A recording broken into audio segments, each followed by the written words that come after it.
నమస్తే welcome to city 24/7 top debate. నేను సురేష్. ముంబై నటి వ్యవహారంలో కీలకంగా వ్యవహరించినటువంటి ముగ్గురు ఐపీఎస్లపై ఏపీ సర్కార్ వేటు వేసింది.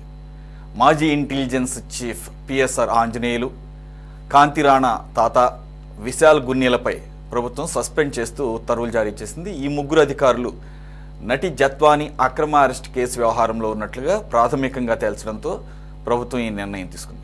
ఇక ఒకేసారి ముగ్గురు ఐపీఎస్ అధికారులు ఒకే కేసులో సస్పెన్షన్కు గురి కావడం కూడా ఇదే మొదటిసారి. ఇకపోతే ఏపీలో పంచాయతీరాజ్ గ్రామీణాభివృద్ధి శాఖ ప్రపంచ రికార్డు సాధించింది. రాష్ట్ర వ్యాప్తంగా ఒకే రోజు 13,326 గ్రామ పంచాయతీల్లో గ్రామ సభల నిర్వహణకు వరల్డ్ రికార్డ్స్ యూనియన్ గుర్తించింది. ఆగస్టు 23న జరిగిన గ్రామ సభల రికార్డును గుర్తించిన వరల్డ్ రికార్డ్స్ యూనియన్ రికార్డు ధ్రువపత్రాన్ని డిప్యూటీ సీఎం పవన్ కళ్యాణ్కి అందజేసింది. ఈ అంశాలపై ఈరోజు డిబేట్లో పార్టిసిపేట్ చేస్తున్నారు తెలుగుదేశం పార్టీ అధికార ప్రతినిధి సయ్యద్ రఫీ గారు. నమస్తే సార్. అలాగే కాంగ్రెస్ నుంచి షేక్ బాజీ గారు. నమస్తే అండి.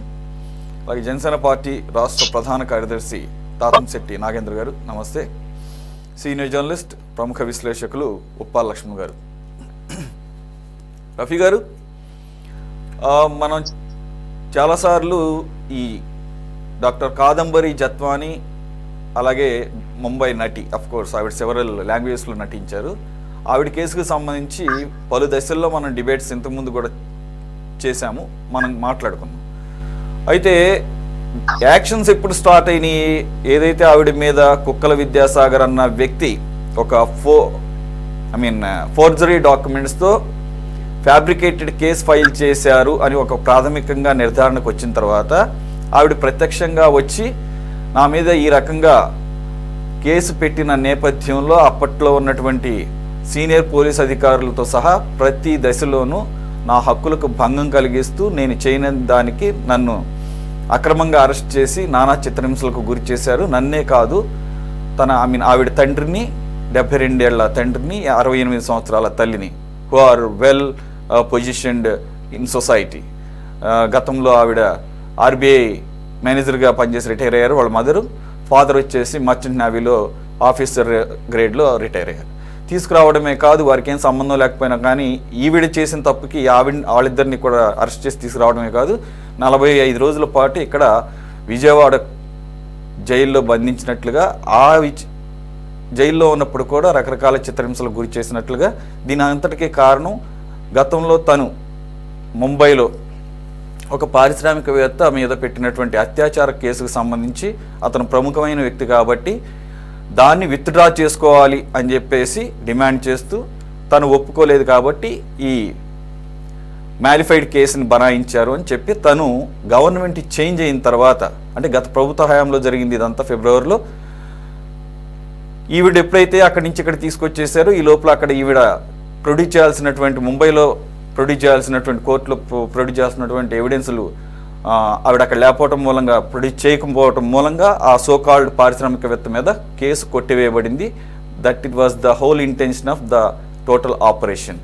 కానీ తనకు జరిగిన అన్యాయాన్ని ఆవిడ ఇక్కడ గవర్నమెంట్ చేంజ్ అయిన తర్వాత ఇక్కడికి రావటం, పలు సందర్భాల్లో ఇక్కడ కేసులు పెట్టడం, తను ఇప్పుడు కుక్కల విద్యాసాగర్ మీద ఎవరైతే తప్పుడు కేసు బనాయించారో అతని మీద ఈ కేసు మొత్తానికి డొంకలాగితే మొత్తానికి ఏం తేలిందంటే అప్పట్లో పోలీస్ అధికారులు ఒక కుట్రపూరితంగా చేశారని. దానికి ఎవిడెంట్గా 2వ తారీఖు మార్నింగ్ కుక్కల విద్యాసాగర్ 6:30కి కేసు ఫైల్ చేస్తే ఇబ్రహీంపట్నం పోలీస్ స్టేషన్లో 7:30 గంటల కల్లా ఆగమేఘాల మీద విశాల్ గున్ని మరో కొంతమంది పోలీస్ అధికారులు ముంబై ఫ్లైట్ ఎక్కి అక్కడికి వెళ్ళి ఆవిడ తల్లిదండ్రుల్ని లిఫ్ట్ చేసి తీసుకొచ్చారు. అంటే గంటలోనే. తీరా చూస్తే 1వ తారీఖు అంటే ఒకరోజు ముందే ఈ ఫ్లైట్ టికెట్స్ బుక్ అయ్యిందని చెప్పేసి కూడా ఎవిడెన్స్ బయటకు వచ్చింది.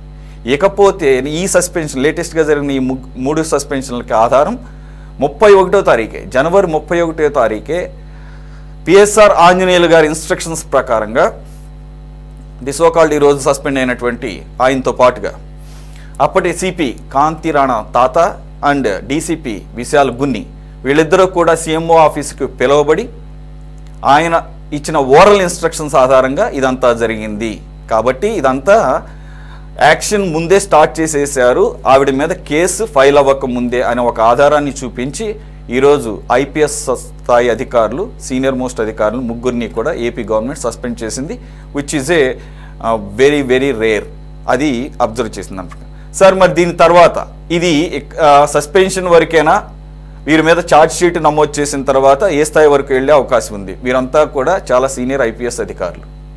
సయ్యద్ రఫీ గారు. నమస్కారం సార్. సురేష్ గారు, మీకు అలాగే లక్ష్మణ్ గారికి, బాజీ గారికి, జనసేన నాయకులు వెంకటేశ్వరరావు, జనసేన నాయకులు నాగేంద్ర గారు, సారీ నాగేంద్ర గారు ఏమనుకోవద్దు, నాగేంద్ర గారికి, అలాగే 24x7 సిటీ ప్రేక్షకులందరూ కూడా నమస్కారం. సురేష్ గారు, ఈ కేసుని 2 పార్ట్ల కింద విభజించారు సార్. అంటే ఒకదానిలో సంబంధం ఉన్న ముంబైలో పారిశ్రామికవేత్త మీద ఈమె చేసినటువంటి కేసు, అది ఒక పార్ట్. ఆంధ్రప్రదేశ్ లో పోలీసులు వ్యవహరించిన తీరు ఒక పార్ట్. దీనికి దానికి లింక్ ఉందనుకోండి. మనకి ఏంటంటే ఆంధ్రప్రదేశ్ వరకు ఈ పోలీసులు వ్యవహరించిన చట్ట వ్యతిరేకమైనటువంటి కార్యకలాపాల మీదే వాళ్ళకి ఛార్జ్షీట్ పడింది. ఆ ఎఫ్ఐఆర్ కూడా అదే రకంగా బుక్ చేశారు. అయితే ఇప్పుడు మనం దీంట్లో మీరు ఇందాక స్టోరీ అంతా చెప్పారు, మళ్ళీ నేను దాన్ని చెప్పకుండా నేనేం చెప్తానంటే, వీళ్ళకి ముగ్గురికి సస్పెన్షన్ ఇచ్చారు. వాళ్ళు సెంట్రల్ గవర్నమెంట్ ఎంప్లాయీస్ కాబట్టి, అదే కేంద్ర ప్రభుత్వ సర్వీసులు ఉన్నారు కాబట్టి సస్పెన్షన్ చేశారు. ఆ తర్వాత వీళ్ళకి ఛార్జ్షీట్ ఇస్తారు, ఎంక్వైరీ చేస్తారు. వీళ్ళు చేసినటువంటి నేరం ఏంటో ఫ్రేమ్ చేసి వీళ్ళతో ఎంక్వైరీ చేస్తారు. చేసిన తర్వాత అది ప్రూవ్ అయితే వీళ్ళ మీద తదుపరి చర్యలు ఉంటాయి. రిమూవ్డ్ ఫ్రమ్ సర్వీసా, లేకపోతే ఇంకేమైనా డౌన్ గ్రేడ్ చేయటమా, చాలా ఉంటాయి దాంట్లో. ఇంత లోపల వీళ్ళు ఏం చేస్తారు, ఈ సస్పెండ్ చేయటమే మాకు అన్యాయం అని చెప్పి క్యాట్కి వెళ్తారు. ముగ్గురు కలిసి వెళ్తారు. అంతకు మొన్న 2 వెళ్తారో లేదు తెలియదు. అందులో ఒకళ్ళ ఆ ఎస్ఐ సిఐ ఎవరైతే ముందు అరెస్ట్ చేశారో అందులో ఒకతను అప్రూవర్ గా మారి మొత్తం 40 నిమిషాలు వీడియో చెప్పాడు. అది ఆధారంగానే వీళ్ళ మీద ఈ అభియోగాలు మోయటం జరిగింది. సరే, క్యాట్కి వెళ్తే క్యాట్ ఏం చెప్పొద్ది, క్యాట్ లో కూడా వీళ్ళకి న్యాయం జరగబోద్ది. వీళ్ళు ఏం చేస్తారు, మళ్ళీ హైకోర్టుకి వెళ్తారు. లాంగ్ జరుగుద్ది. అయితే వీళ్ళకి ఇంట్రాగేషన్ చేసే పరిస్థితి ఎప్పుడు వస్తుందంటే, వీళ్ళని జాబ్ నుండి తీసేసిన తర్వాత, ఈ ఛార్జ్ ప్రూవ్ అయిన తర్వాత, వీళ్ళని ఉద్యోగాల నుండి డిస్మిస్ చేసిన తర్వాత వీళ్ళ మీద ఈ సెక్షన్ బనాయించి జైలుకి పంపిస్తారు. జైలుకి పంపించిన తర్వాత మళ్ళీ వీళ్ళని ఇంట్రాగేషన్ కోసం మళ్ళీ పిలుస్తారు. అప్పుడు మీరు ఎవరు చెప్తే ఇది చేశారు, పిఎంఓ ఆఫీస్ లో కూర్చొని నువ్వు నడిపాయి కదా, నీకు ఎవరు చెప్పారు, అతనికి ఎవరు చెప్పారు అనేది లాగుతారు. మనందరికీ తెలుసు, లక్ష్మణ్ గారికి తెలుసు, బాజీ గారికి తెలుసు, అందరికీ తెలుసు. ఆ పారిశ్రామికవేత్త జగన్మోహన్ రెడ్డికి చెప్పాడని, ఆ పారిశ్రామికవేత్త జగన్ చెప్పాడని, జగన్ ఆయన్ని రక్షించడం కోసం ఇదంతా కూడా బాధ్యతలు అప్పచెప్పాడని, సజ్జల రామకృష్ణారెడ్డి ద్వారా వీళ్ళకి దశ దిశ నిర్దేశించాలనే సంగతి మనందరికీ తెలుసు. బట్ దానికి ఆధారాలు దొరకాల. జగన్ చెప్పినట్టు, జగన్ సజ్జల రామకృష్ణారెడ్డి చెప్పినట్టు, సజ్జల రామకృష్ణారెడ్డి పిఎస్ఆర్ ఆంజనేయులకి చెప్పినట్టు ఆధారాలు దొరకాలి. దొరకకుండా జగన్ని వాళ్ళని మన పిక్చర్లోకి తీసుకురాగలం. ఇంతవరకు అయితే తీసుకురాగలం. ఎవరిని? పిఎస్ఆర్ ఆంజనేయుల స్థాయి నుంచి కింద వరకు వాళ్ళు ఉద్యోగస్తులు కాబట్టి వాళ్ళు టైట్ చేయగలం. ఇది కొంత టైం పడుతుంది. అయితే ఇక్కడ గమనించవలసిన విషయం ఏంటంటే, జగన్మోహన్ రెడ్డి హయాంలో ఈ వ్యవహారం జరిగినప్పుడు 42 రోజులు ఆ అమ్మాయి, ఆ తల్లిదండ్రులు జైల్లో ఉండి, వీళ్ళు బొంబాయి వెళ్ళి 2 కార్లలో వాళ్ళని బై రోడ్డు తీసుకురావటం, ఇదంతా జరిగింది చూసారా.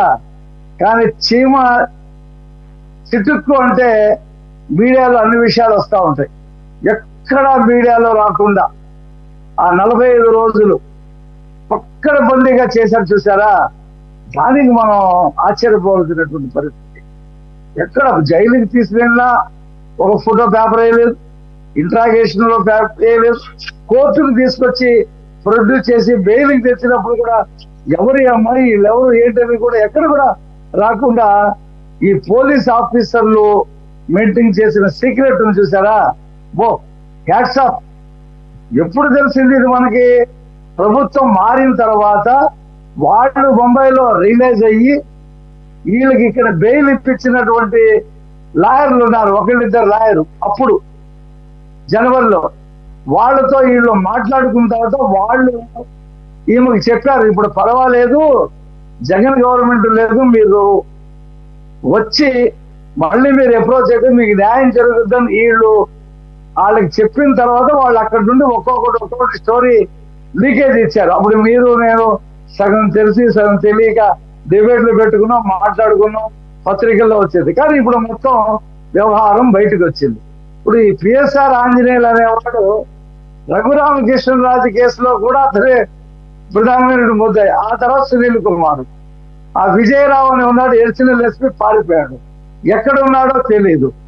గతంలో రాజశేఖర రెడ్డి హయాంలో ఐఏఎస్లు ఐపీఎస్లు జైలుకి వెళ్ళేవాడు. ఈయన హయాంలో జగన్ రెడ్డి హయాంలో విదేశాలు పారిపోతున్నారు. ఎక్కడ నోటీస్ ఇస్తే కూడా తీసుకునేటువంటి పరిస్థితి లేదా? వెంకటరెడ్డి అంతే, వాళ్ళందరూ అంతే. కాబట్టి ఇది ఒక విచిత్రమైనటువంటి పరిస్థితి. రాజశేఖర రెడ్డి పరిపాలన కానీ జగన్మోహన్ రెడ్డి పరిపాలన ఈ రాష్ట్రాన్ని పట్టినటువంటి దరిద్రంలా పట్టారు వీళ్ళు. మొత్తం చట్టాన్ని పక్కన పెట్టి ఆయన హయాంలో కొడుకు ఎంత దోచుకున్నా సరే అతను ఎస్ అనేసేవాడు. ఆ బెంగళూరులో చూడండి 33 ఎకరాల్లో పెద్ద కోట, అప్పుడు మైసూరు మహారాజు కూడా కట్ల. మైసూరు మహారాజు కోట ఈయనకంటే చిన్నదంట, ఈయనదే పెద్దది, అది 23 ఎకరాల్లోనే ఉందంట. కాబట్టి ఈ రకంగా దోపిడీ జరిగింది వాళ్ళ హయాంలో. పాపం పండింది సార్. నేను చివరిగా చెప్పేది ఏంటంటే, పాపం పండింది. దేవుడు ఉంటాడు కదండి, ఒక కుటుంబాన్ని వేధించారు కదా, ఆ తల్లిదండ్రులకు ఏం సంబంధం అండి? పోనీ ఈ అమ్మాయి మీద ఏదో అభియోగాలు ఉందని చెప్పారనుకోండి, వాళ్ళని తీసుకొచ్చి ఎందుకు అరెస్ట్ చేశారు? వాళ్ళ డబ్బులు 80 లక్షలు ఆ మదర్కి వచ్చినటువంటి, ఫాదర్కి వచ్చిన డబ్బులు బ్యాంకులో పెట్టి అది సీజ్ చేశారు. అక్కడ ఉండేటువంటి మొత్తం ఎలక్ట్రానిక్ పరికరాలు, ఫోన్లు కానీ ట్యాబ్లు కానీ అన్ని కూడా తీసేసుకుని ధ్వంసం చేశారు. అంటే ఒక అరాచకం జగన్మోహన్ రెడ్డి డైరెక్షన్ లో, సజ్జల రామకృష్ణారెడ్డి సారథ్యంలో జగబడ్డారనమాట. అంటే వాళ్ళకి నమ్మకం ఏంటి, మళ్ళీ జగన్మోహన్ రెడ్డి వస్తాడు, ఈ విషయాలు సమాధి అయిపోతాయి, మేము ఏం చేసినా చెల్లుద్దారు. కానీ దేవుడు అనేవాడు ఉన్నాడు. జగన్మోహన్ రెడ్డి చెప్తాడు, చూడండి, పైన దేవుడు ఉన్నాడు, కింద మీరు ఉన్నారు, నేను తెల్లారుజామున దేవుడితో మాట్లాడుతూ ఉంటాను, మా నాన్న కూడా నాతో మాట్లాడుతూ ఉంటాడని చెప్తాడు ఆయన. అదే జరిగింది.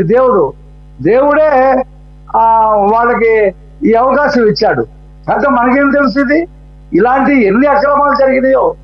దీంట్లో ఒకటే సురేష్ గారు, ఈ చట్ట వ్యతిరేకంగా జరగటం ఒక ఎత్తు అయితే, అసలు డబ్బులు కూడా చేతులు మారి పారిశ్రామికవేత్త దగ్గర కోట్లు తీసుకున్నారని అంటున్నారు. కోట్లు తీసుకొని ఇప్పుడు మరి ఆ స్థాయిలో దిగజారిపోయి, అంటే వాళ్ళ కెరీర్ ని పణంగా పెట్టారంటే మరి ఏ స్థాయిలో ముడుపులు అందుంటాయో ఊహించుకోవచ్చు. As simple as that. Jaganmohan Reddy ఏం చెప్పాడంటే, మీకు ఉద్యోగాలు పోయినా లేదా నా గవర్నమెంట్ రాకపోయినా మీరు వెల్ సెటిల్, ఒక్కొక్కరు 50 కోట్లు 100 కోట్లు నేను ఇచ్చేస్తాను మీకని చెప్పున్నాడు. అందుకనే కదా చంద్రబాబు నాయుడు గారిని అరెస్ట్ చేశారు. కారణం లేకుండా ఆ హామీ తీసుకున్నారు. పైగా నేను బటన్ నొక్కుతున్నాను, మన గవర్నమెంట్ వస్తుందని ఆయన చెప్తే వీళ్ళు కూడా నమ్మేశారు. అలాగే ఆ బటన్ మీద ఇంటెలిజెన్స్ చీఫ్ ఏంటి, జగన్మోహన్ రెడ్డి మళ్ళీ నేనే గెలుస్తున్నానంటే అతను నమ్మటం ఏంటి? ఆ పాడు ఏమి ఇంటెలిజెన్సీ ఉంది, ఏమి ప్రజల నుంచి ఏమి సేకరించాడు. కాబట్టి దేవుడు వీళ్ళకి ఇంత తొందరగా శిక్షలు ఇస్తాడంటే అది ఒక్కొక్కసారి దేవుడు కూడా చాలా ఇమిడియట్ యాక్ట్ చేస్తాడని దీన్ని బట్టి మనం అర్థం చేసుకోవాలి. ఇంకా చాలా ఉంటాయి. ఇవన్నీ కూడా ఇప్పుడు 3 ఏళ్ళే కదా సార్ అయింది. 4 సంవత్సరాల 9 నెలలు ఉంది. ఇంకా ఎన్ని బాగోటాలు బయటకు వస్తాయో, ఎన్ని కుంభకోణాలు బయటకు వస్తాయో, ఎన్ని రకాల మలుపులు తిరిగి వచ్చే చూద్దాం మనం. లక్ష్మణ్ గారు, నిజంగా రఫీ గారు అన్నట్లు మనం కూడా గమనించాము గతంలో మాట్లాడుకున్నప్పుడు కూడా. ఇన్ని నెలల పాటు ఎప్పుడో ఫిబ్రవరిలో జరిగిన విషయం, అందులోనూ she's not a simple person, normal person. తను ఒక నటి, సెలబ్రిటీ. కాబట్టి ఆయన అన్నట్లు చీమ చిట్టుకుమన్న బయటికి తెలుస్తుంది, మీడియాకి తెలుస్తుంది, లేదంటే పోలీసులు చెప్తుంటారు. ఎక్కడో దొమ్మి కేసు పెడితే ఈ మధ్య అసలు పోలీసులు మీడియా ముందుకు వచ్చేసి ఆడికి ఒక మొహానికి తొడుగు పెట్టేసి అసలు వాళ్ళు కూడా సెలబ్రిటీలు అయిపోయారు. ఈ మధ్య పోలీసులు కూడా కెమెరాకు తాపత్రయపడుతున్న పరిస్థితి చూస్తున్నాము. సరే, మంచిదే అది. ఇది యాక్చువల్గా ఫారిన్ కంట్రీస్లో మనం చూస్తుంటాము. ఇది పోలీసులు డైరెక్ట్గా అడ్రస్ చేయటం మీడియాని. రైట్, కల్చర్ మంచిదే. మరి ఈ కేసులో ఏమైంది? ఒక సెలబ్రిటీని అన్ని రోజుల పాటు ఇదే విజయవాడలో ఉంచారట. జైల్లో ఉన్నప్పుడు తెలియదు, తీసుకొచ్చేటప్పుడు తెలియదు. అందులో ముంబై నుంచి తీసుకొస్తున్నారంటే ఒక సెన్సేషనల్ కేసు.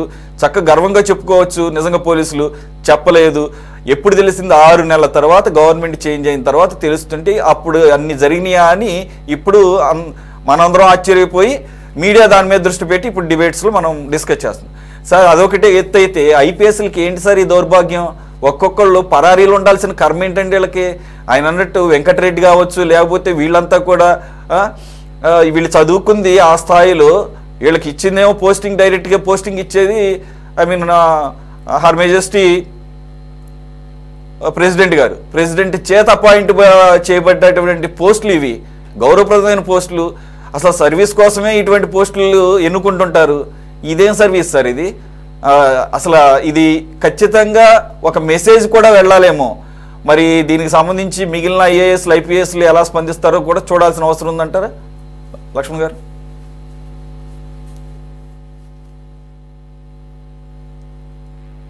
సస్పెండ్ చేసేంత మాత్రాన ఏదో పెద్ద శిక్ష పడినట్టయితే కాదు. అవునవును, ఎగ్జాక్ట్లీ. సస్పెన్షన్ సస్పెన్షన్ కాదు. నిజంగా కోర్టులో విచారణ జరిగి కోర్టు ద్వారా శిక్ష పడితే తప్ప వాళ్ళ ఉద్యోగం పోదు. సరే, సస్పెండ్ అయినప్పుడు 50% శాలరీ కంపల్సరీగా ఇవ్వాలి. ఇంకా ఇబ్బందికరమైన పరిస్థితులు ఏమి ఉండవు, హాయిగా ఇంట్లో కూర్చుంటారు ఉన్నంతకాలం. అయితే మీరు అన్నట్టు ఎందుకు ఇంత దిగజారిపోయింది ఈ వ్యవస్థ అంటే, నేనైతే ఖచ్చితంగా చెప్తున్నా, అవినీతిని ఏ రాజకీయ నాయకులు అనుమతిస్తారో వాళ్లకు ఇవాళ ఐఏఎస్లు, ఐపీఎస్లు కాళ్ళు కడుగుతున్నారు. వాళ్ళ కాళ్ళు కడిగే పరిస్థితి దిగారు. వీళ్ళ స్వార్థం లేకుండా ఏమి లేదు. ఇప్పుడు ఎవరైతే పేర్లు చెప్తున్నారు వాళ్ళు అసలు వాళ్ళ క్యారెక్టర్లు బయటికి తీస్తే గనక అసలు ముందు సిగ్గుతో తలవంచుకోవాలి. వీళ్ళెట్లా ఐఏఎస్ ఆఫీసర్లు అయినారు వెధవలు అంటున్నారు. నేనైతే వాడు ఆ రామాంజనులు అయితే ఎంత దుర్మార్గుడు అనేది అతను ఎక్కడెక్కడైతే పని చేసాడో అక్కడ ఎవరిని చెప్తారు. సస్పెన్షన్ వల్ల ఏం ప్రయోజనం లేదు. వాళ్ళు సస్పెన్షన్కి ఏం భయపడే వాళ్ళు కూడా కాదు. ఖచ్చితంగా మళ్ళీ వాళ్ళు ఆ సస్పెన్షన్ ఎత్తేస్తారు, మళ్ళీ ఏదో పోస్టులేకి వస్తారు. వాళ్ళు ఏం చేయాలనుకుంటారో అవి చేస్తారు. నో డౌట్ సందేహించాల్సిన అవసరమే లేదు. అయితే ఏంటి, సరే చంద్రబాబు నాయుడు గారు వచ్చారు, ఈ కేసు ఏదో బయటకు వచ్చింది. ఒక మహిళ విషయంలో ఇంతమంది అధికారులు జోక్యం చేసుకోవడానికి, పరుగున ఫ్లైట్లలో బాంబే వెళ్ళటానికి కారణం పారిశ్రామికవేత్త. ఆ పారిశ్రామికవేత్త జగన్మోహన్ రెడ్డి గారికి చాలా సన్నిహితుడు, అది అందరికీ తెలిసిన విషయం. సో సాక్షాత్ ముఖ్యమంత్రి గారే ఈ కేసు చూడండి అని సీఎంఓ నుంచి ఆదేశాలు వస్తే పరుగులు తీసి పనిచేశారు. ఎందుకు పనిచేశారు? వీళ్ళు అవినీతి పరులు కాబట్టి. నీతి నిజాయితీ ఉన్నాడు పరుగులు తీసే పని చెయ్యడు. ఇదే చంద్రబాబు నాయుడు గారు ఒక ఎన్కౌంటర్ ఆపలేకపోయాడు. ఇదే చంద్రబాబు నాయుడు గారు ఎన్కౌంటర్ ఆపండి, ఎందుకు ఇప్పుడు ఇది రాజకీయంగా ఇబ్బంది వస్తాదని ఫస్ట్ ముఖ్యమంత్రి అయినప్పుడు చంద్రబాబు నాయుడు గారి దగ్గరికి వెళ్ళి కొంతమంది సలహా చెప్తే ఏమో అని చెప్పి ఆయన కూడా ప్రస్తుతానికి ఆపుదాం తర్వాత చూసుకున్నామని చెప్పి గ్రేహౌండ్స్ సంబంధించిన వాళ్ళని కాంటాక్ట్ లేకి తీసుకోమంటే ఆ ఎన్కౌంటర్ అయినంత వరకు 1.5 రోజులు సీఎం కాంటాక్ట్ లేక రాలేదు, వాళ్ళు ఇంటెలిజెన్స్ వాళ్ళ కాంటాక్ట్ రాలేదు తెలుసా. అంటే ఒక పని ఎందుకు చేస్తున్నామో పోలీస్ అధికారికి అర్థమైనప్పుడు, సరే ఎన్కౌంటర్ తప్పరైతే తర్వాత అంశాలు, కానీ ఒక జాతి వ్యతిరేక శక్తులను అణిచేటప్పుడు అలాంటి పనులు చేస్తారు. అది ఆ అంశం వేరు. నేను ఈ అంశం ఎందుకు చెప్తున్నానంటే, సాక్షాత్తు ముఖ్యమంత్రి ఆపాలని ప్రయత్నం చేసినా కూడా ఆగని సందర్భాలు ఉన్నాయి. అలాంటి ఆఫీసర్లు పనిచేశారు. అలాగే అనేక సందర్భాల్లో ఆయన చంద్రబాబు నాయుడే కాదు, ఈవెన్ ఐపీఎస్ ఆఫీసర్లు కూడా, ఐఏఎస్ ఆఫీసర్లు కూడా కొన్ని ఫైల్స్ లో చంద్రబాబు నాయుడు సంతకాలు పెట్టలేదు. సార్ ఇది ఇబ్బంది వస్తుంది, ఈ అవినీతి జరిగింది పెద్ద ఎత్తున, మేము ఇందులో కావాలంటే మమ్మల్ని వేరే పోస్టులకు బదిలీ చేయండి అని చెప్పి ఒక తెలుగుగంగ ప్రాజెక్ట్ పేద కుంభకోణం జరిగింది. నేనే వార్త రాశాను ఆ రోజు. చంద్రబాబు నాయుడు సీఎం ఆ కాంట్రాక్టర్ ఒత్తిడి చేశాడు ఆ టెండర్ను యాక్సెప్ట్ చేయమని. నేను వార్త రాశాను. వార్తలు రాస్తే ఏమవుతుంది, మీరు సంతకం పెట్టండి ఆమోదించండి అని చెప్పి కూర్చున్నాడు.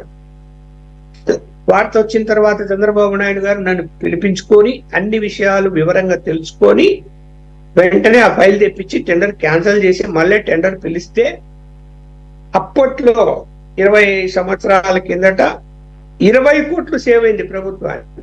1-2 కాదు, 20 కోట్లు, 120 కోట్ల టెండర్ అది అప్పట్లో. అంటే ఆ ఆఫీసర్ గట్టిగా నిలబడడం వలన ఆ IAS officer, principal secretary irrigation, ఆ టెండర్ రద్దయింది. ఇక్కడ అలాంటి వాతావరణం ఇవాళ నేను అధికారులు అంటే గత 5 సంవత్సరాలుగా చెప్తున్నాను, అంతకుముందు కొంతమంది ఒకరిద్దరు ఉండొచ్చు, కానీ గత 5 సంవత్సరాలుగా జరిగిన పరిపాలనలో ఎక్కువ శాతం మంది ఎవరో ఒకరో ఇద్దరు ఏమైనా మనకెందుకు ఇలాంటి వాటిలో జోక్యం చేసుకోవడం, మన క్యారెక్టర్ దెబ్బతింటది, మన ఫ్యూచర్ దెబ్బతింటది అని చెప్పి సైలెంట్ అయిపోయి ఏదో సైడ్ ట్రాక్ పోస్టులు ఉంటాయి అందులో ఉండిపోయిన వాళ్ళు ఉండొచ్చు. కానీ కొంతమంది ఎక్కువ శాతం మంది బాగా కరప్షన్ అలవాటు పడి జీ హుజూర్ అంటూ సీఎం ఆఫీస్ నుంచి, అసలు సీఎం చెప్పాడా లేదా కూడా వీళ్ళు తెలుసుకోవడం లేదు. సీఎం ఆఫీస్ నుంచి అక్కడ ఉన్న ఆఫీసర్లు 2-3 సీఎం చెప్పినాడు అంటే అది చేసేయడమే. వీళ్ళు పోయి అడిగితే కదా, ఏం సార్ ఇట్లా వాళ్ళు ఇట్లా చెప్తున్నారు, ఇది చేస్తే ఇబ్బందులు వస్తాయి అని చెప్పి వీళ్ళు పోయి చెప్పాలి కదా. పోయారా, చెప్పారా, కొన్ని ఆయన అపాయింట్మెంట్ ఇచ్చాడా, ఇవన్నీ ప్రశ్నలే. అందువల్ల ఏంటి, జరగవలసిన అన్యాయాలన్నీ జరిగిపోయాయి. ఇవాళ ఎన్ని బయటికి రావాలనో తీయదలుచుకుంటే ఈ ప్రభుత్వము జగన్మోహన్ రెడ్డి గారి హయాంలో మొత్తం అన్ని బయటకు వస్తాయి. ఎక్కడ ఫలానా డిపార్ట్మెంట్ లో జరగలేదని చెప్పడానికి లేదు. ఇంకా పోలీసులు అయితే ఇంకా ఎన్నో, ఇప్పుడు చూశారు కదా మీరు అంటున్నారు, ఈ యొక్క అమ్మాయి విషయంలో అంత జరిగినా కూడా ఒక్క ముక్క మీడియా కూడా తెలియకుండా మేనేజ్ చేయగలిగినారు అంటే అది పోలీసులకే సాధ్యం కదా.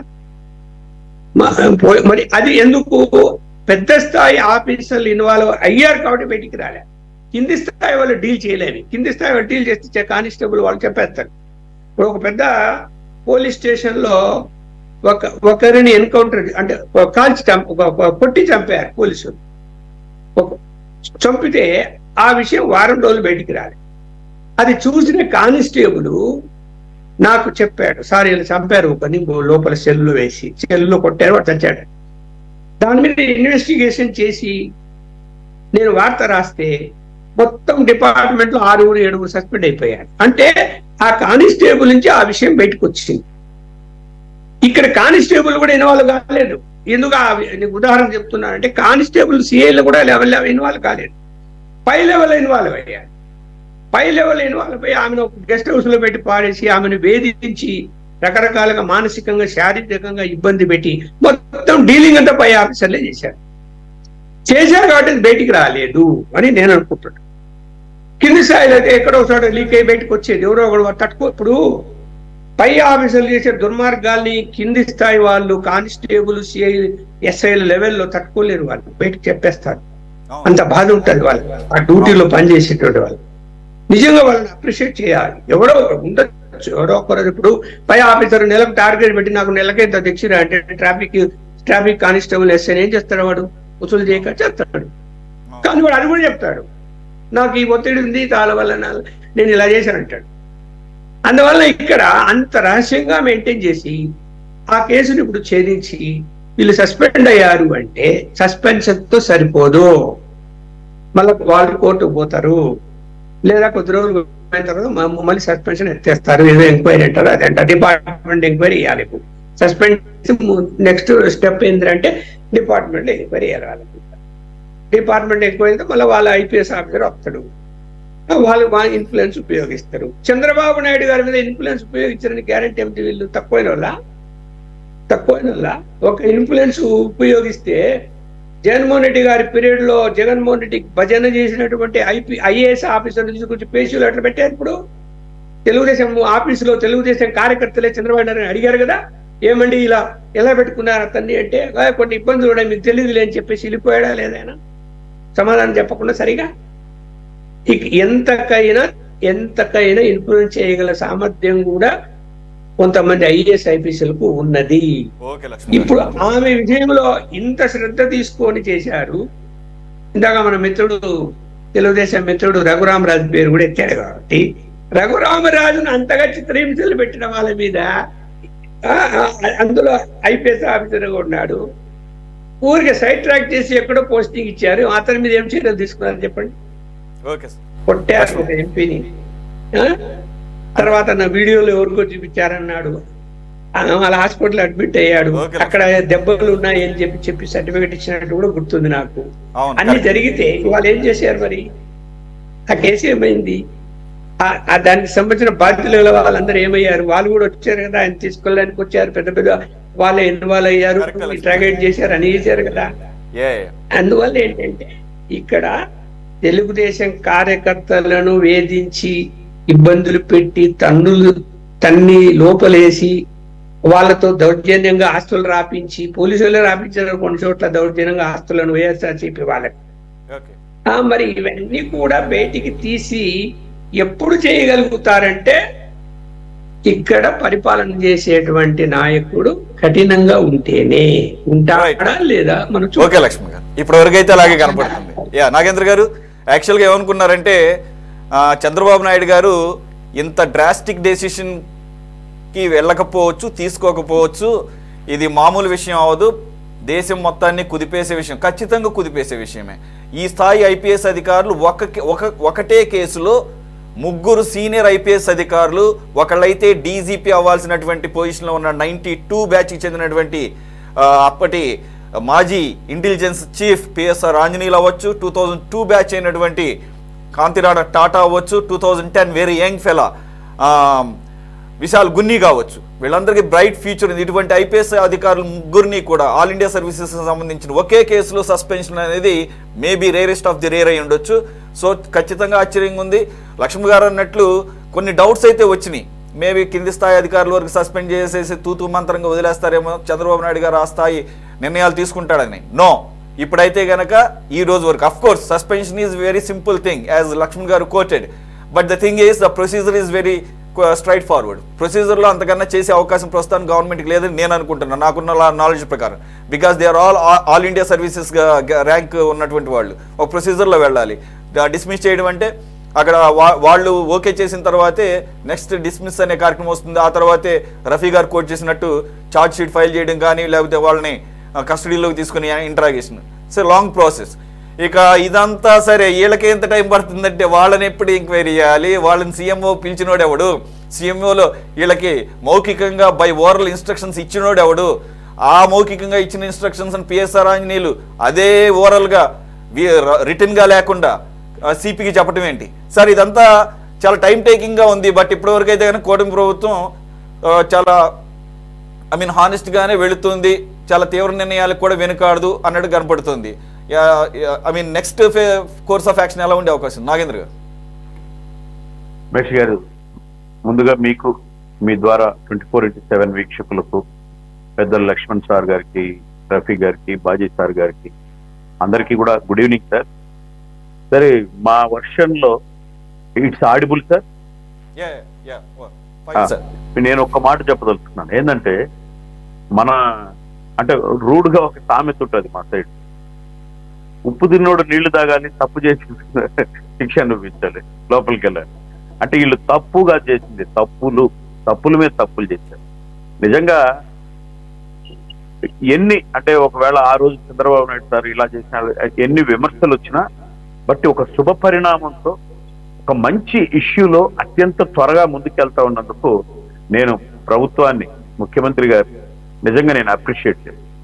రెండో విషయంలో 13,326 గ్రామ సభలు, అసలు గ్రామ స్వరాజ్యం అనేది లేదు, అసలు ప్రజాస్వామ్యంలో ఆ సర్పంచ్కి విలువ లేదు, ఆ సర్పంచ్ చెప్పేదానికి ఏమీ లేదు అనే స్థితి నుంచి దాని నుంచి ఒక 100 నేర్చుకుని నేను ఎందుకు చేయకూడదు అని ఈ అంశం తర్వాత దాంట్లో వెళదాం సార్ నెక్స్ట్ టైం. నేను జస్ట్ అభినందన చెప్పి వచ్చాను ఉప ముఖ్యమంత్రి గారికి. ముఖ్యంగా ఇది ఇంత బాగా ప్లానింగ్ చేయడానికి అవసరమైనటువంటి, నేను అధికారి గురించి చెప్పాలనుకుంటున్నాను, కృష్ణతేజ ఐఏఎస్. ఎందుకంటే ఆయన్ను తెచ్చుకున్నాడు ఆయన కేరళ నుంచి, ఒక గొప్ప అధికారి కావాలి అని తెచ్చుకుంటే ఆయన సంపాదించినటువంటి గొప్పతనం ఏంటంటే ఈరోజు దేశంలో వరల్డ్లో ఆ గొప్పగా ఒక రికార్డును సాధించి పెట్టడం ఆ పంచాయతీరాజ్ శాఖకు. అది చెప్తున్నాను నేను సార్. ఎవరైనా తల్లిదండ్రులు, ఈవెన్ విశాన్ గుల్లి కావచ్చు, సీతారామాంజనేయులు కావచ్చు, టాటా కావచ్చు, కృష్ణతేజ గారు కావచ్చు, వాళ్ళ తల్లిదండ్రులు గర్వపడి వాళ్ళ ఆశలకు ఆశయాలకు అనుగుణంగా మనం ఐఏఎస్లు ఐపీఎస్లు అవుతాం. నేను వీళ్ళు ట్రాక్ తప్పినటువంటిది కొన్ని వందల, దాన్ని పక్కన పెడితే ట్రాక్ తప్పకుండా డ్యూటీ చివరి రోజు వరకు 5 గంటలకు రిటైర్డ్ అవుతామంటే 4:59 కూడా బయటికి రాకుండా డ్యూటీ చేసి వచ్చి ఇది ఉద్యోగం అంటే అని చేసిన ఐఏఎస్ ఐపీఎస్లకు చేతులు జోడించాల్సిన అవసరం కూడా ఉంది సార్. అటువంటి గొప్ప వ్యక్తులు ఉన్నారు. నేను వీళ్ళ గురించే చెప్తా, వీళ్ళ ముగ్గురు గురించి. నేను కడపలో చదువుకున్నాను సార్. నేను ఒక రోజు కాలేజీకి వెళ్తుంటే 2 రోడ్లు బ్లాక్ అయి ఉన్నాయి, ఇంకో రోడ్లో వెళ్తున్నా. ఎందుకని ఆగితే సామాన్య ప్రజలు ఒక వ్యక్తిని కలవడానికి వచ్చేసి మొత్తం ట్రాఫిక్ బ్లాక్ అయింది. ఎవరైనా చూస్తే ఉమేష్ చంద్ర గారు ఐపీఎస్ అక్కడ ఆగున్నాడు. చూస్తే ఆయన ఏదో పని మీద పోతుంటే ఆటోమేటిక్గా ఆడవాళ్ళందరూ సమస్యలు చెప్పుకున్నారు. ఆయన ఎంత వారించి లోపలికి వెళ్ళినా వితిన్ ఒక 5 నిమిషాలు 10 నిమిషాల్లో మొత్తం రోడ్లు బ్లాక్ అయ్యే పరిస్థితి ఏర్పడింది. అంటే ఒక ఉన్నతమైన ఆశయంతో డ్యూటీ చేస్తే, అంటే ఇప్పుడు ఆయన మెరిట్స్ డిమెరిట్స్ ఉంటే అవన్నీ సెకండరీ. అంటే ఎంత గొప్పగా ప్రజలు ప్రేమిస్తారు. అట్లే ఈయన సిఎస్ఆర్ సీతారామాంజనేయులు ఒక ఎస్పీగా స్టార్ట్ అయినప్పుడు నాకున్న నాలెడ్జ్, నేను చిన్నవాడిని లక్ష్మణ్ సార్తో పోలిస్తే ఆయన డ్యూటీ తీసుకున్నప్పుడు కానీ, విశాల్ గున్ని గారి డ్యూటీ తీసుకున్నప్పుడు కానీ వాళ్ళ తల్లిదండ్రుల గురించి, వాళ్ళు సాధించిన విజయం గురించి గొప్పగా చెప్తూ, ఒక బీసీ నాయకుడిని నామినేషన్ వేయనీయకుండా ఫ్యాక్షన్ జరిగే కర్నూలు జిల్లాలో ఐ థింక్ నేతి పుల్లయ్య అంట, సబ్జెక్ట్ టు కరెక్షన్ ఆయనే అనుకుంటున్నాను నేను, ఆయన నామినేషన్ వేయించి ఆ ఫ్యాక్షన్ వాళ్ళకు వ్యతిరేకంగా జడ్పీటీసీని ఏదో చేసి గెలిపించిన దాఖలాలు ఉన్నాయి. అంటే అప్పుడున్నటువంటి పరిస్థితులు అందరూ ఆయన కొడియాడుతూ అధికారం అంటే ఎలా ఉండాలన్నారు. ఈ సీతారామాంజనేయులు ఏమైంది మళ్ళా అంటే, అప్పుడే స్టార్టింగ్ ఉద్యోగం వచ్చినప్పుడు ఆ తల్లిదండ్రుల ఆశయాలకు అనుగుణంగా పనిచేసేటప్పుడు మీరు ఎప్పుడైతే రాజకీయాలకు, ప్రజాప్రతినిధులకు తలొక్కి ఆ కోట్లు డబ్బులు సంపాదనకు మీరు ఎప్పుడైతే పక్కదావి పడతారో అప్పుడే మీ చరిత్రహీనులుగా మిగిలిపోతారనడానికి ప్రపంచంలో అత్యధిక గొప్ప ఉదాహరణ ఈ ముగ్గురు అధికారులు. ఇప్పుడు ఏం సంపాదించారు సార్? లక్ష్మణ్ సార్ అన్నాడు వాళ్ళకి ఏముంది, సస్పెన్షన్ చేస్తే సగం డబ్బు వస్తుంది, ఇంట్లో ఉంటుంది అని. కానీ కొన్ని కోట్లు ఇచ్చినా రాని గొప్పతనం సార్ ఒక పని చేసి పెడితే ఐపీఎస్ ఐఏఎస్ అధికారులకు. అలాగే కొన్ని వేల కోట్లున్నా రాని అవమానం ఆ తల్లిదండ్రులు కంటే. ఇప్పుడు వీళ్ళు వేరే తల్లిదండ్రులను ఏ తప్పు చేయకుండా, జట్వాని అనే ఒక అమ్మాయి, ఒక సెలబ్రిటీ, మీరు అన్నట్టు ఆ హీరోయిన్ తల్లిదండ్రులు వాళ్ళు ఏం చేశారు? వాళ్ళని తీసుకొచ్చి ప్రీ ప్లాన్డ్ పక్క ముందు రోజే టికెట్లు ఎట్లా చేస్తారండి, తీసుకొచ్చి స్టేషన్లో ఎవరి లబ్ధి కోసం ఎవడో చెప్తే ఎవరో ట్రాక్ ఆ తల్లిదండ్రులు ఎంత క్షోభపడి ఉంటారు. బట్ మీరు ఆ ఉసురు మీ తల్లిదండ్రులకు తగలదా? ఈరోజు మీ తల్లిదండ్రుల గురించి 10 మంది మాట్లాడుకురా, వీళ్ళ అమ్మ నాయన ఎవర్రా, ఎందుకురా వీళ్ళకి పోలీసు ఉద్యోగం అని అనుకుంటారు కదా సార్. మరి మీరు ఏం చేస్తున్నారు? ఈరోజు ఈ సీతారామాంజనేయులు అనే నిజం లక్ష్మణ్ సార్తో నేను ఏకీభవిస్తాను. ఎక్కడ పని చేసినా ఏదో కాంట్రవర్షియల్. ఏదో ఒక కాంట్రవర్షియల్ ఎవరి కోసం నేను ఇది నేను అది. మీరు ఒక్కటి ఆలోచిస్తున్నారు ఇక్కడ. మీరు ఆయన ప్రజలతోనో లేకుంటే ఇలా పాపం వాళ్ళ తల్లిదండ్రులతోనో కేసులు పెట్టిస్తారనుకుంటే తప్పు. ఆయన వేధించిన పోలీస్ అధికారులు కూడా ఉన్నారు చాలా మంది. అంటే ఆయన శోభకు ఆయన కబంద పాదాల కింద నలిగిపోయినటువంటి ఉన్నతమైన పాపం అధికారులు ఉన్నారు. ఇప్పుడు సిఐ ఉన్నాడు, ఏం చేస్తాడు సార్? అప్రూవర్ మార్క్ ఇప్పుడు ఐఏపీ అధికారి నేను చెప్పినట్టు చేయి నీకేం కాదు అంటే ఏం చేయలేడు. ఆ సిఐ ఉన్నత ఆశయాలతో నడవాలని అనుకుంటాడు. కానీ నువ్వు అధికారిగా నువ్వు దారి చూపించాల్సిన వ్యక్తిగా అధికారిగా ఇస్తే ఎవరి కోసం చేసావు? వస్తాడా ఇప్పుడు నీకు పని చెప్పినా?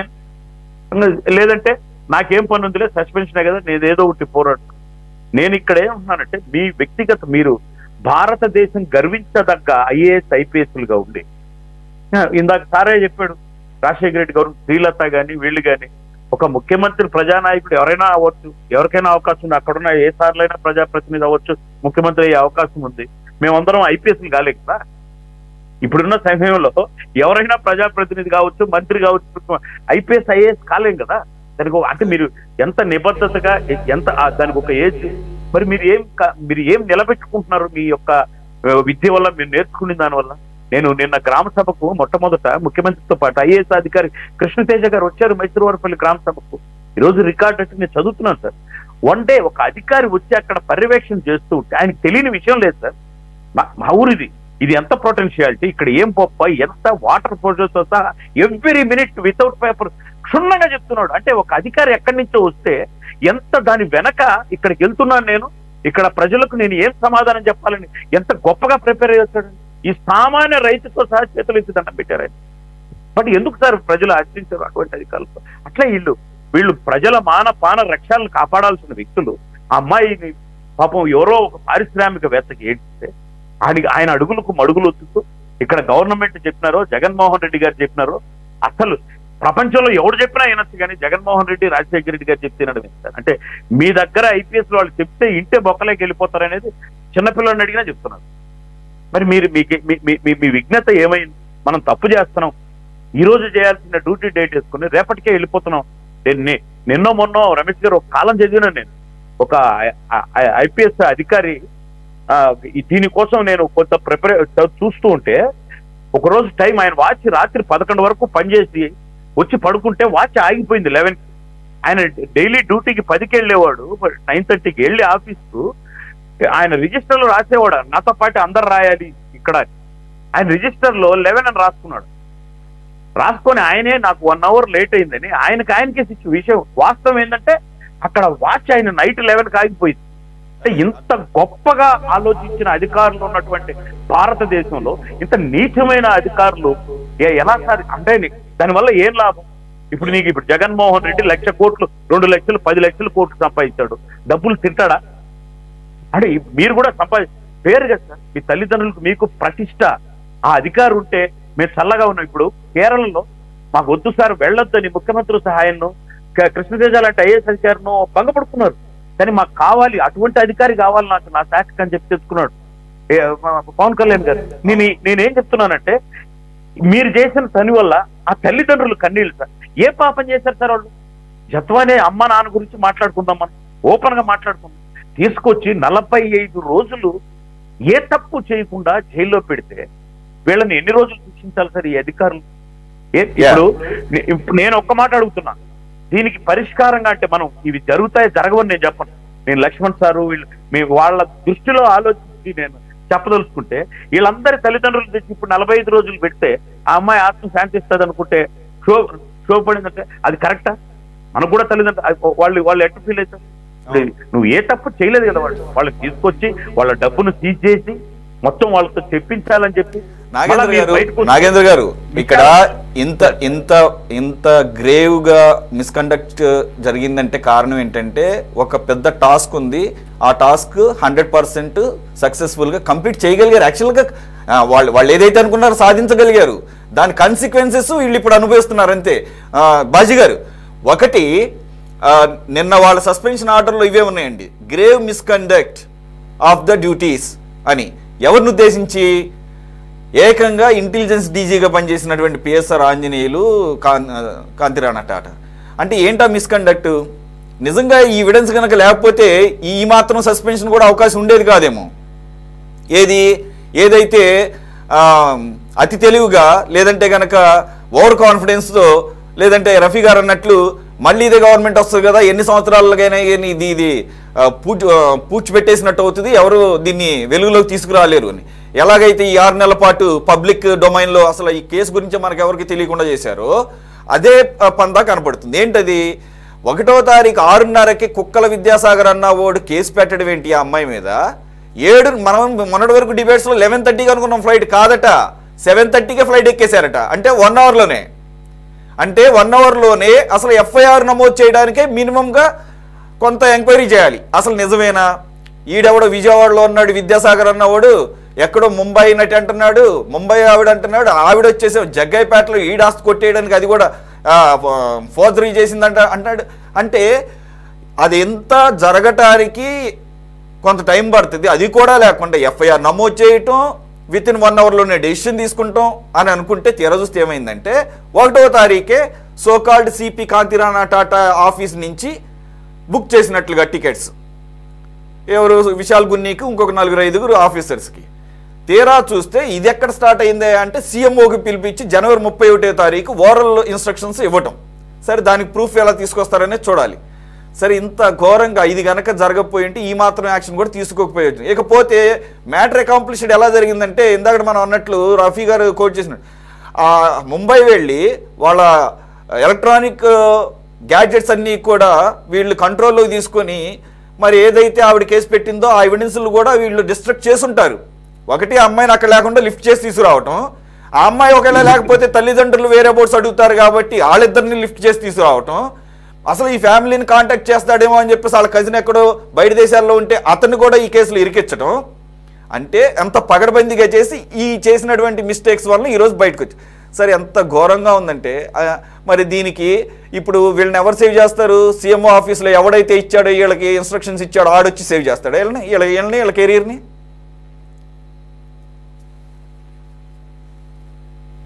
అవునండి, ఖచ్చితంగా చాలా పెద్ద దుర్మార్గమైన చర్యకి ఒడిగట్టారు మన పోలీసు యంత్రాంగం.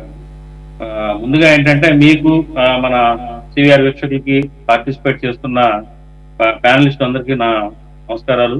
శుభ సాయంత్రం. నాకు చివరిలో అవకాశం ఇచ్చారు, అయినా కొద్ది విషయాలు చెప్తాను దీని గురించి. టైం తీసుకోండి, మీకు you got your own time. దేశంలో ఆంధ్రప్రదేశ్లో జరిగిన ఈ సంఘటన దేశవ్యాప్తంగా కూడా పెద్ద చర్చనీయాంశంగా అయింది. అంతేకాదు ఆవిడ ఆక్రోశం ఏదైతే మరి జత్వలాని ఆక్రోశం, ఆవిడ బహిరంగంగానే బాంబే మీడియాకి చెప్పింది, ఆంధ్రప్రదేశ్లో రౌడీ రాజ్యం వెళ్తుంది, ఆంధ్రప్రదేశ్లో రౌడీలు ఉన్నారు, పోలీసులు కూడా రౌడీలుగా వ్యవహరిస్తున్నారు అని ఎలుగెత్తి మీడియాతో చాటింది. దేశంలో ఆంధ్రప్రదేశ్ యొక్క పోలీస్ యంత్రాంగం పరుగు ప్రతిష్టలు, గవర్నమెంట్ పరుగు ప్రతిష్టలు మొత్తం బజారున పడినట్టుగా అయింది ఈ సంఘటన. ఇది చాలా సిగ్గుపడాల్సిన అంశం. ఈ పోలీసు ఐఏఎస్లు ఐపీఎస్లు వీళ్ళు ఐపీఎస్ ట్రైనింగ్ పూర్తి చేసి ప్రమాణం చేసి వస్తారు డ్యూటీలోకి.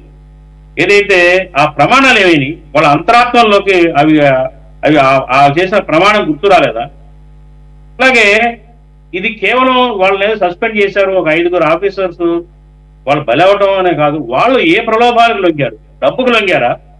లేకపోతే రాజకీయంగా ఏదన్నా ప్రయోజనాలు పొందారా? లేకపోతే ఇంకేదన్నా ఉందా సీక్రెట్ ఎజెండా? ఇవన్నీ బయటకు రావాల్సిన అవసరం ఉంది. అంతేకాదండి, ఇది ఒక ముందస్తు ప్రణాళికాబద్ధంగా చాలా ప్రీ ప్లాన్డ్ గా జరిపిన ఇది ఒక మిషన్. దీని వెనక చాలా పెద్ద హస్తాలు ఉన్నాయి. మనం పారిశ్రామికవేత్త అని ఆ పారిశ్రామికవేత్త పేరు దయాల్సిన అవసరం లేదండి. ఆ జిందాల్ పాత్ర ఏంటి? ఈ రాష్ట్రంలో గతంలో పరిపాలించిన ప్రభుత్వాధినేతకి జిందాల్కి సంబంధం ఏంటి?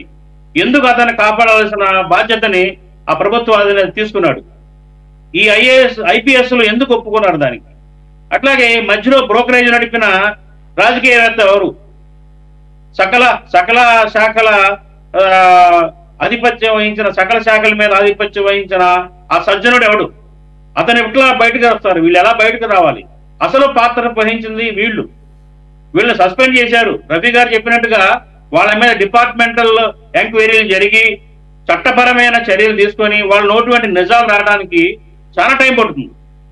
అప్పటికి ఈ ఎపిసోడ్ అంతా కూడా సమస్య పోతుంది, అందరూ కూడా మర్చిపోతారు దీన్ని. నేను ఒకటే, నాకు ఇదంతా విన్న తర్వాత ఒకటే ఆలోచన, ఒక సెలబ్రిటీ ఆవిడ కాదంబరి జత్వాని అన్నది ఆవిడ సెలబ్రిటీ కాబట్టి ఆవిడ యొక్క ఎపిసోడ్ చాలా ప్రముఖంగా అందరి నోట్లలో చర్చనీయాంశంగా మారింది. అసలు ఇలాంటి సామాన్యులు ఎంతమంది ఈ పోలీసు వాళ్ళ, ఈ రాజకీయ నాయకుల చేతుల్లో నలిగిపోయారు 5 ఏళ్లలో, ఎంతమంది జీవితాలు హరించిపోయినాయి. సామాన్యులు కానివ్వండి, వ్యాపారవేత్తలు కానివ్వండి, ఏదైతే ప్రాముఖ్యత లేని మనుషులు బయట వెలుగులోకి రాని ఇంకెన్నున్నాయి. ఇవన్నీ కూడా సామాన్య ప్రజలు చర్చించుకుంటున్న ప్రశ్నలు. అందుకని ఏంటంటే నేను చెప్పేది, ఎవరైతే దీని సూత్రధారులు ఉన్నారో, ఏ ప్రయోజనాలను ఆశించి మరి ఇదంతా ఎపిసోడ్ ని నడిపారో అది బయటకు రావాలి. వాళ్ళ మీద చట్టరీత్యా చర్యలు తీసుకోవడానికి చంద్రబాబు నాయుడు గారి ప్రభుత్వం ముందుకు రావాలనేది నా ఆకాంక్ష. మరి చంద్రబాబు నాయుడు గారు చాలా సీరియస్ గా తీసుకోవాలి. ఇది ఫ్యూచర్ లో కూడా ఎవరు కూడా పోలీస్ అధికారులు, ఏ పోలీస్ అధికారి కూడా ఇలాంటి దుశ్చర్యలకి పాల్పడడానికి భయపడే విధంగా దీని మీద కఠినమైన చర్యలు తీసుకోవాల్సిన అవసరం ఉంది. కేవలం దీన్ని ఏదో అలా సాగదీసి డిపార్ట్మెంటల్ ఎంక్వైరీ పేరుతోటి కొన్ని సంవత్సరాలు, తర్వాత ఆ సాక్ష్యాధారాలు లేవని చెప్పేసి కొన్ని సంవత్సరాలు కోర్టుల్లో నలిగిపోయి చివరికి మళ్ళీ 5 ఏళ్లు పూర్తయిపోతుంది, ఏమీ జరగదు, ఏమి రిజల్ట్ రాదు, దీనివల్ల ప్రయోజనం లేదండి. కాబట్టి ఏంటంటే సత్వరమే దీని మీద రిజల్ట్ వచ్చే విధంగా కట్టుదిట్టమైన చర్యలు తీసుకునే విధంగా చంద్రబాబు నాయుడు గారు ప్రయత్నం చేయాలి. ఒక ఆడపిల్ల అండి, కనీసం జాలి, కరుణ, దయ లేని విధంగా ఆ అమ్మాయిని హింసించిన తీరు, ఆ ముసలి తల్లిదండ్రులు వాళ్ళని హింసించిన తీరు, 45 రోజుల పాటు మరి అండర్ గ్రౌండ్ లో పెట్టి బూటుకాలతో కూడా ఒక అధికారి తన్నాడంట ఆ కడుపు మీద. బూటుకాలతో కూడా ఒక పోలీసు అధికారి తన్నాడన్న అంశం వింటుంటేనే కడుపు రగిలిపోతా ఉంది. వీళ్ళని ఏ రకంగా శిక్షించాలి? వీళ్ళని దయాదాక్షిణ్యాలు చూపించకూడదండి వీళ్ళ మీద. కాబట్టి ఏంటంటే ఇది ఏదో తేలిగ్గా తీసుకునే అంశం కాదు, దీన్ని చాలా సీరియస్ గా ప్రభుత్వం తీసుకోవాలి.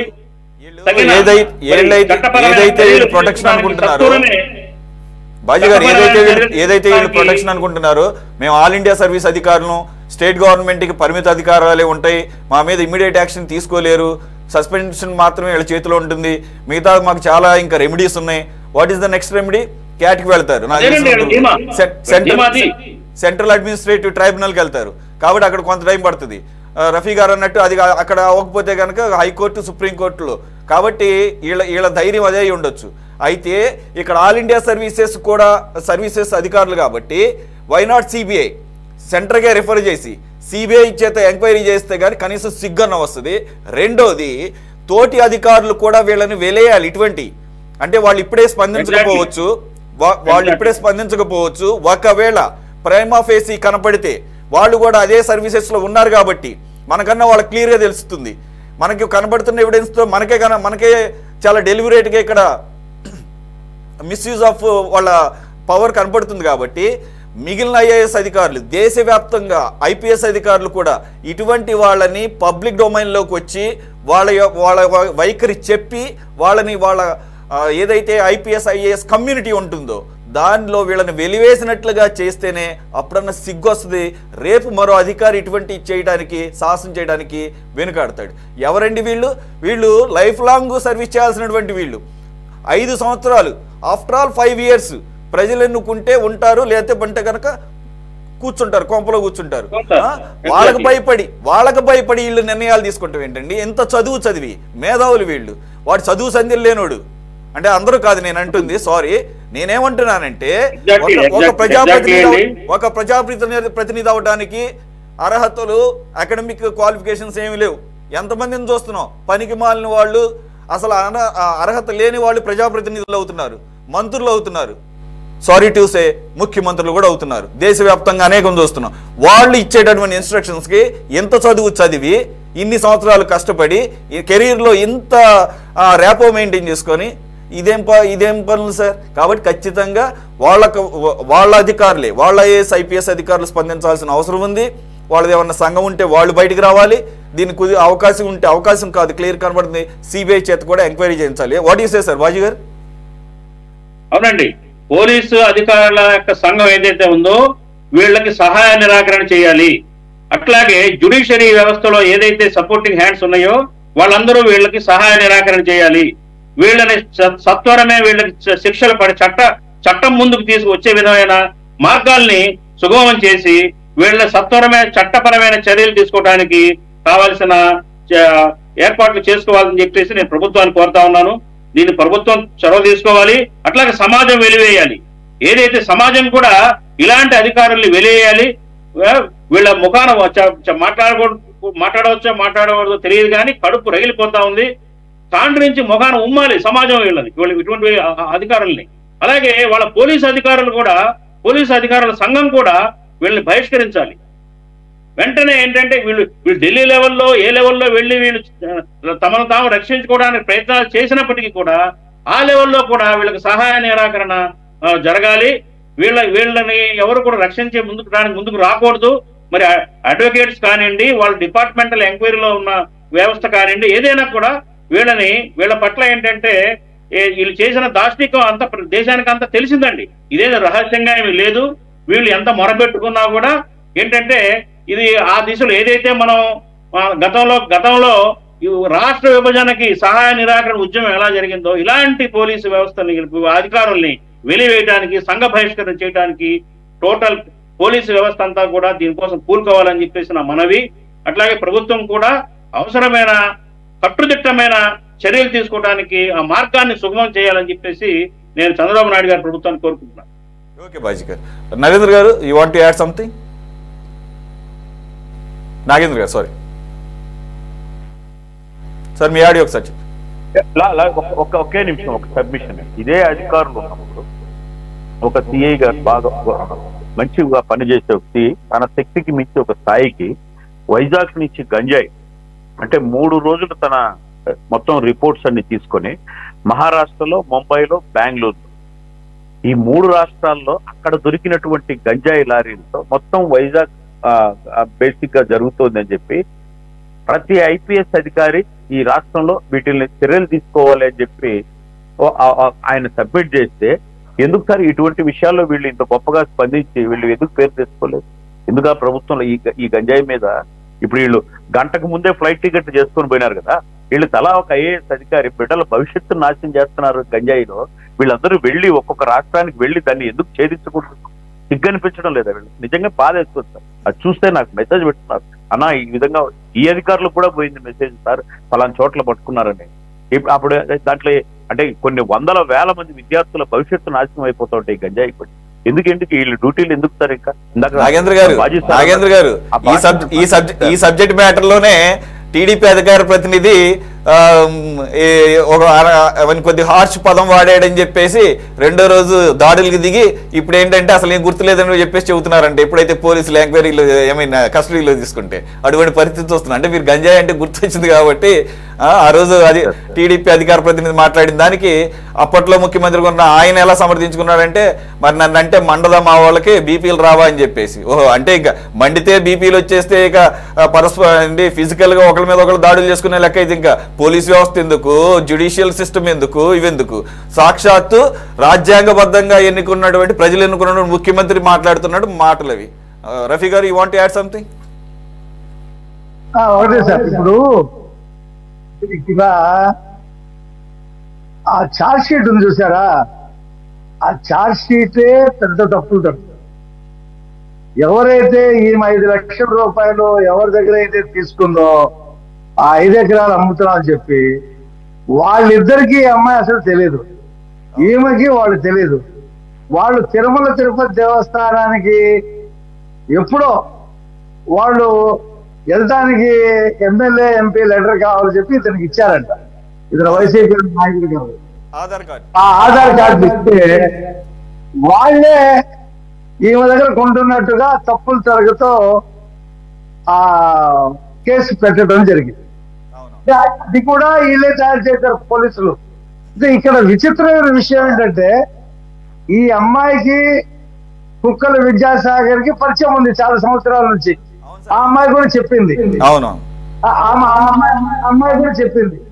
కానీ విద్యాసాగర్ అనేవాడు ఆంధ్రప్రదేశ్ వదిలి అక్కడ బొంబాయిలోనూ హైదరాబాద్ లో ఉంటాడు. 2014లో ఎప్పుడో పోటీ చేశాడు ఎమ్మెల్యేగా. ఆ తర్వాత క్రియాశీలకంగా లేడు. ఈ పారిశ్రామికవేత్త జగన్కి చెప్పడం ఏంటి? ఈడు పిక్చర్ లోకి ఎలాగొచ్చాడని అర్థం కావట్లా. మరి ఆ పారిశ్రామిక సార్ ఇప్పుడు ఎమ్మెల్సీ అనంతబాబు అన్నవాడు జనాలకు ఎప్పుడు తెలిసింది ఆహా ఇలా ఈ పేరుతో ఒక ఎమ్మెల్సీ కూడా ఉన్నాడా అని?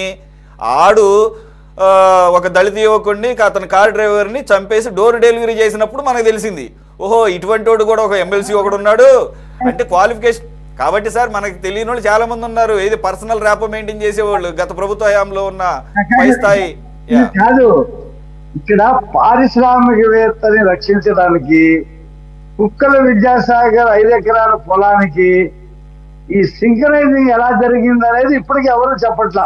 అయితే మీకు సూటి ప్రశ్న, విద్యాసాగర్ మీద ఇప్పుడు ఆల్రెడీ జత్వాని గారు కేసు పెట్టారు. మరి విద్యాసాగర్ ఇమ్మీడియట్ గా అసలు అరెస్ట్ చేయాలి. ఈ పాటికి ఎందుకు అరెస్ట్ చేయట్లేదు? ఏంటి ఈ నిర్లిప్తత? తిరుగుతున్నారు పోలీసులు. వాడు జంపు మీకు తెలీదా ఎంతమంది జంపు? సార్ నేనేమంటున్నానంటే సార్ నేరం చేసినోడు ఎప్పుడు తప్పించుకోవడానికి ప్రయత్నం చేస్తాడు. వీడిని ఎలాగైనా ఖచ్చితంగా ఇవాళ కాబట్టి రేపు అరెస్ట్ చేస్తారని మీకు తెలుసు, మీ పోలీసులకి తెలుసు. ఎందుకని అతని అలా కాదుగా. ఇప్పుడు ఎఫ్ఐఆర్ మొన్న అయింది. అప్పుడు పోలీసులు దీంట్లో అరెస్ట్ చేయడానికి లేదు. కానీ వాడు సాక్షి టీవీ ఛానల్లో కూర్చొని పలికాడు. హైకోర్టులో కేసు కూడా వేశాడు. ఈ అమ్మాయికి డబ్బులు రిలీజ్ చేయవద్దు, ల్యాప్టాప్ ఇవ్వద్దు, అవన్నీ కూడా వేశాడు.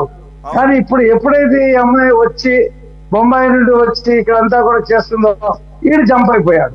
పట్టుకుంటారు, ఎక్కడికి పోడు సార్. చట్టం చేతులు చాలా పెద్దవి, పట్టుకుంటారు. కాకపోతే ఇది భలే ఈ బొంబాయిలో పారిశ్రామికవేత్తకి వీళ్ళిద్దరికి గొడవేంటి? ఈడు పిక్చర్ లోకి రాచి ఈడు తీసుకొచ్చి పెట్టి కేసు పెట్టించడం ఇదంతా కూడా భలే విచిత్రంగా జరిగింది అంటున్నా నేను. ఇదేమి నేనేమే సార్ విచిత్రం ఏం లేదు సార్ విచిత్రం ఏం లేదు. ఆవిడికి ఏపీలో కనెక్షన్ ఉన్నవాడు ఎవడున్నాడో చూశారు. ఈడు చెయ్యెత్తాడు, నాకు పలానా ఎప్పుడో గతంలో నాకు పరిచయం ఉందని చెప్పేసి. అయితే నువ్వు రా అన్నారు. ఈడేదో పాతయ్యో కొన్ని కాంటాక్ట్ తీశాడు పనికిమాలి అన్ని. అంతే అక్కడ సింపుల్ గా. సరే ఇక ఉన్న వాళ్ళల్లో అంత త్వరగా పని అవ్వాలంటే ఎవడో వచ్చాడు కదా. ఇక ఒక పోలీసులు ఏం చేశారు, ఇక వాళ్ళ తెలివితేటలు ఉపయోగించేసి ఇక 2018 అగ్రిమెంట్లు డాక్యుమెంట్స్ అన్ని కూడా ఫర్దర్ క్రియేట్ చేశారు. నాగేంద్ర గారు మనకి ఎక్కువ టైం లేదు. Sorry not Nagendra, I mean Baji గారు, you want to add something? Yes sir. ఏంటంటే నేను ఒకటే చెప్తాను, నా సబ్మిషన్, చంద్రబాబు నాయుడు గారి ప్రభుత్వం అసలు దీనికి వెనక సూత్రధారులు ఎవరైతే సజ్జన్ జిందాల్ ఉన్నాడో అతని పాత్ర ఏంటి, కుక్కల విద్యాసాగర్ కి సజ్జన్ జిందాల్కి మధ్య ఉన్న వాళ్ళ పాత్రలు ఏంటి, ఇవన్నీ బయటికి తీయాలి. అసలు సూత్రధార అయిన సజ్జన్ జిందాల్ని మరి హైడ్ చేయడానికి కానీ సేవ్ చేయడానికి కానీ ఈ ప్రభుత్వం ప్రయత్నించకూడదు అనేది నా సబ్మిషన్. వాళ్ళని కూడా బయటకు తీసుకొచ్చి వాళ్ళ పాత్ర ఏంటనేది రఫీ గారు in the very beginning of debate చెప్పినట్లు అది అక్కడ ఆల్రెడీ క్లోజ్ చేసే కార్యక్రమం సక్సెస్ఫుల్ గా చేశారు. నేనే అక్కడ మనకు కనపడుతుంది కదా. అక్కడ ఆధారాలు లేకుండా ఈవిడి మొత్తం కూడా ఎలక్ట్రానిక్ గ్యాడ్జెట్స్ అన్ని వీళ్ళు హ్యాండ్ ఓవర్ చేసుకున్నారు లేకపోతే సీజ్ చేశారంటే ఏంటి సార్? ఎవరైతే సజ్జన్ జిందాలా ఎవరైనా కానీ పారిశ్రామికవేత్త అతనికి సంబంధించి ఏం ఎవిడెన్స్ లేకుండా చేసేసి ఉంటారు. మరి ఇప్పుడు కూడా ఇవ్వద్దు అంటున్నారంటే అలాగే ఆవిడ్ని 40 రోజుల పాటు కరెక్ట్ గా ఆవిడ ప్రెజెన్స్ ముంబైలో ఉండాల్సిన టైంలో ఉండకుండా ఇక్కడ లిఫ్ట్ చేసి తీసుకొచ్చారు. ఎప్పుడైతే ఈవిడి అక్కడ కేసు కొట్టేశారు అంటే ఆవిడ రావటం లేదు, మనకి కోర్టుకి ఇవ్వాల్సిన ప్రూఫ్స్ ఇవ్వట్లేదని చెప్పేసి వాళ్ళు కోర్టుకి చెప్పారు పోలీసులు, ముంబై పోలీసులు. ఆ కేసు కొట్టేసిన తర్వాత అప్పుడు ఈవిడికి ఎక్కడ బెయిల్కి అవకాశం వచ్చింది. కాబట్టి ఇక అక్కడ కేసుని నేనేమంటున్నానంటే తవ్వాలనుకుంటే తవ్వచ్చు, కానీ ఇక్కడ 2 డిఫరెంట్ కేసులుగా చూడాల్సిన అవసరం ఉంది. అది క్లియర్ కనపడుతుంది.